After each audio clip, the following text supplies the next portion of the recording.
Welcome everyone in this new video on Figma. Today we're going to introduce ourselves to the most emblematic part of the software, which is prototyping. Prototypes, as we told in the very first lesson, are interactive designs with which you can simulate user interactions with interfaces. So, with Figma's prototyping tool, you can turn sketches into a series of interconnected screens. So you can see how a user can navigate through an experience without having to write any code. That is a step that is then done after the fact, but based on the work that we have done. As a very first thing, from the beginning, let's create two frames, two Android large frames, inside of which we will draw two basic shapes, maybe two rectangles, of different colors, sizes, and angular orientations. So let's adjust as we want these parameters. Now we can switch, as we have already seen, from design mode to prototype mode from the panel on the right. And let's start with some quick theory. We know that all prototypes start with a single interaction, and every interaction has a trigger. That is an element that causes the interaction to start, and then it has an action. That is the result, the consequence of the trigger. Interactions will always occur between two objects or frames, and these interactions are considered connections. A connection prototype, therefore, consists of three parts, because two are the elements to be connected, and one is the connection. The aspect is where the interaction with the user takes place, and therefore is the starting element. A hotspot can be the frame itself or an object within the frame. You can create an hotspot on everything, such as a button, icon, a header, or whatever you want. In our case, it will be this frame. Then we have the actual connection, which is the arrow. We see that if we draw on the frame just in prototype mode, we'll get these little dots that we start the arrow from by holding down. We then connect to the other frame. At this point, we will see this little panel appear, which contains all the information of how this interaction will happen. You can, of course, adjust the settings, and that is what we'll do in a moment. For those who are used to using Figma, the arrow is also called a noodle, and it connects the hotspot to the destination. The destination is the point where the connection ends, and it can always be a frame or an object within the frame. For us, it is this frame here, the second one, which is nothing but the final state that the screen of our Android Small will take at the end of this interaction. So we start with the first parameter on our interaction, which is the trigger by which it happens. That is what is the act, the user gesture that gives the initial input. From here, we can see them all, and some we will also try on later. The first one is on top, which is when you touch that portion of the touch screen, but actually this also includes clicking with a mouse cursor, so clicking will result in an outcome. Then the second one is on drag, so this interaction starts with dragging an element from one direction to another, generally either with a finger or a mouse, and we can choose the direction. You see here we have the different arrows and a preview of the movement here below. Let's try see this effect up close. If we go up here to the right, we have this icon, present, which precisely allows us to present our prototype in full screen. But if we wanted a smaller panel in work area, this is possible. And we can open it from here always by clicking preview or with the keyboard shortcut that is suggested, which is Shift key plus the spacebar. At this point, we try dragging in the direction that we had preset, and we see that it works as we intended. We see, however, that if we want to go back to the hotspot, that is to frame that with the previous rectangle, we have to draw a new arrow, starting from the second frame, the destination, and going to the first one.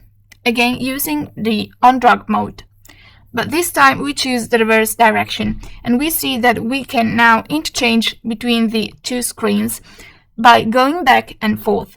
The next mode, while hovering, we have already glimpsed it in the lesson on components, instances, and variants, and it corresponds an output, so a change in our element only during the period of time we dwell with the pointer over it without pressing anything.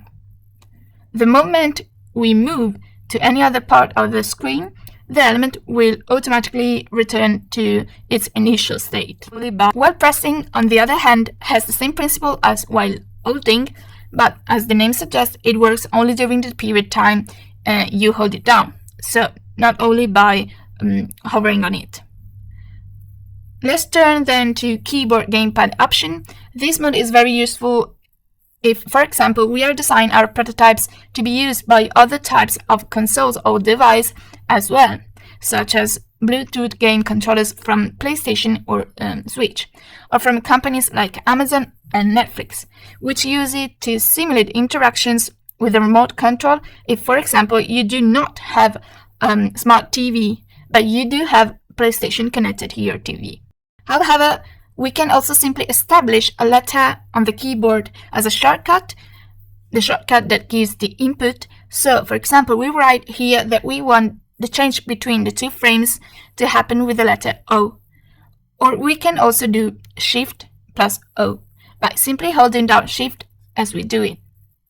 And let's try it in our preview panel, making sure that the cursor is inside it, because otherwise the keyboard shortcuts will be relative to Figma itself and thus activate the program tools.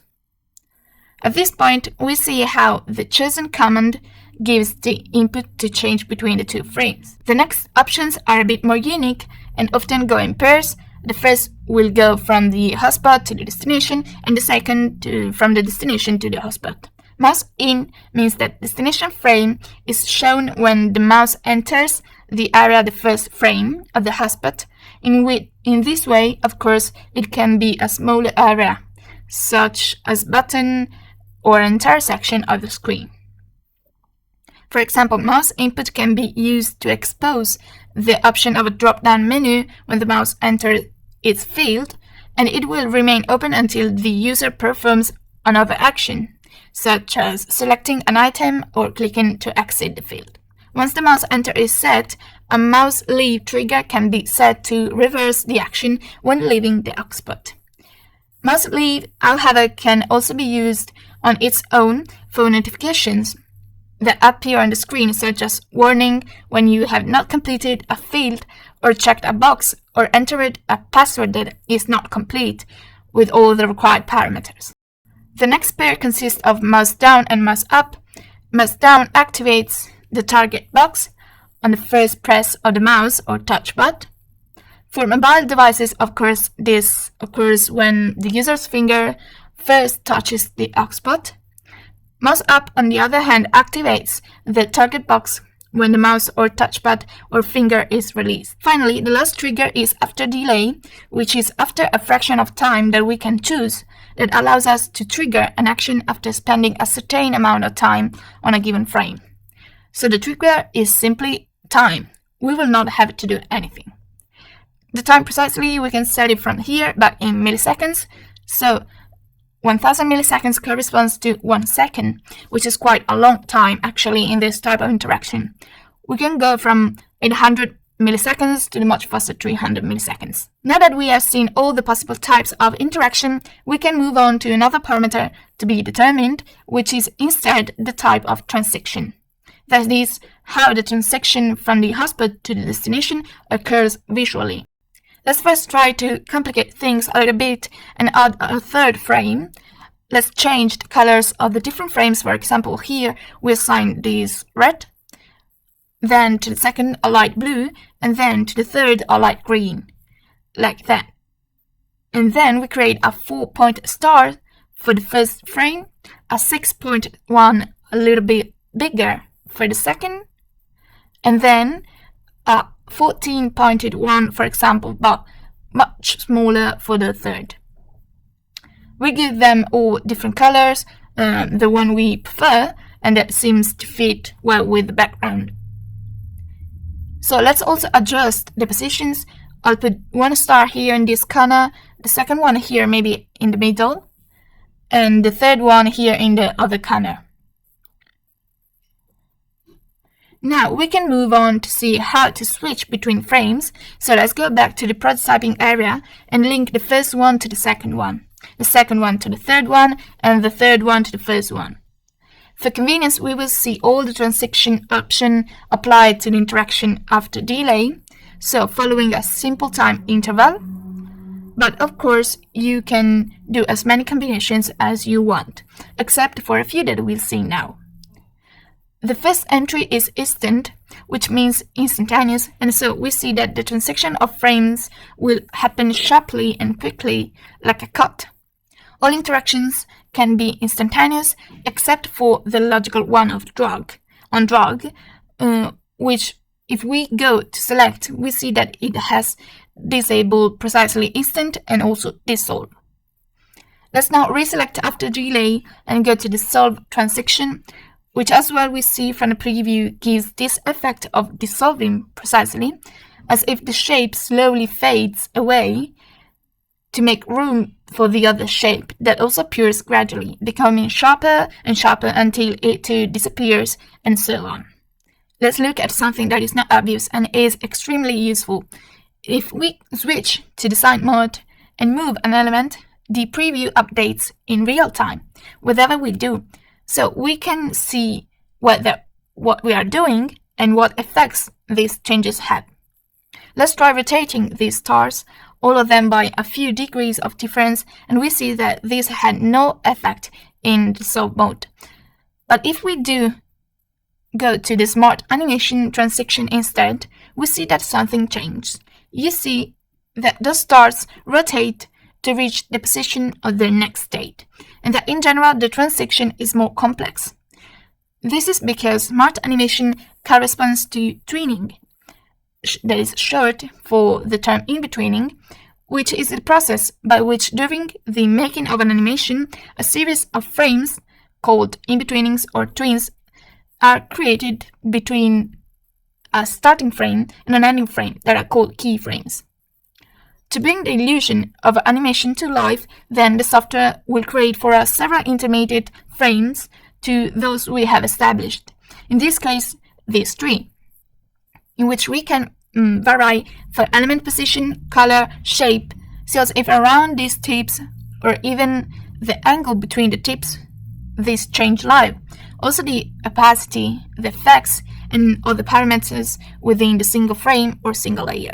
Now, let's quickly look at the other transition that always go in pairs, move in and move out, so it slides the target frame in or out of the view over the original frame, which remains fixed. Maybe we see this better with the on top, so let's quickly change all the three. We see that the screen below stays still, while the one above, the next one scrolls over it.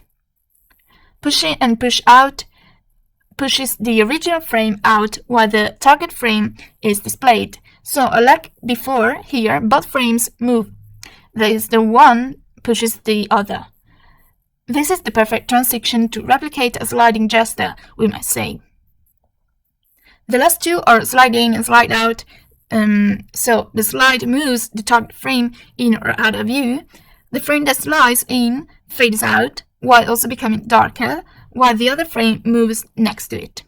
It differs from moving and out because the latter keeps the original frame still, while here it is more dynamic.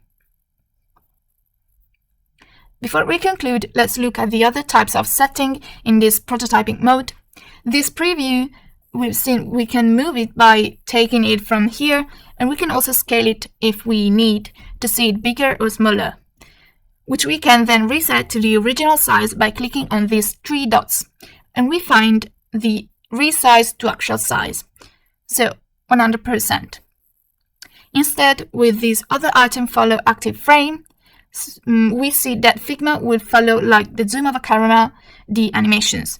So it will move depending on which frame is here. On the preview, And this function is very useful, especially when we have a lot of frames and maybe even big ones.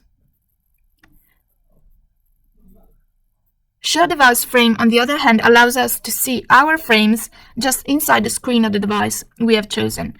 Otherwise, by not selecting it, we will just have a rectangular frame. If here on the right hand, instead we click Show Prototype Setting, we can change from here the device. Although it doesn't really make sense because we have designed the frames with those specific dimensions that won't naturally be readjusted automatically.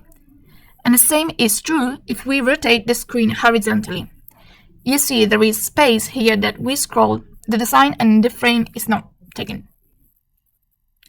Here we can change the color of the device. For example, we have the border that changed between gray or silver, and instead here we can change the background, but that is only seen in the presentation mode, and it can be useful to put a lighter background, especially when maybe we are working on dark themes or website or application. Well, I would say that's it for today. Next time we will see other prototype features and we will start making more structured templates. Thanks for watching so far. If you liked the video, please leave a like and a comment for any doubt or suggestion. If you want, you can also join as a supporter to help always create new content, and we will see you in the next video.